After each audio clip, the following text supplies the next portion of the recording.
Western Cape provincial legislator complained to the South African Human Rights Commission over ongoing human rights violations in Freedom Park informal settlement in Greyton.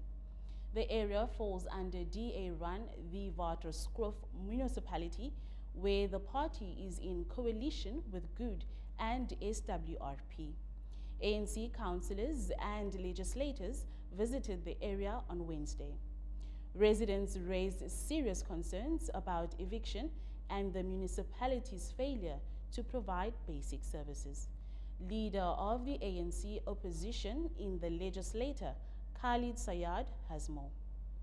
The House notes further that many of the residents of Freedom Park are vulnerable, including elderly people with disabilities and chronic illnesses, who are being forced to live without a dignified access to sanitation and who face intimidation from municipal officials rather than support.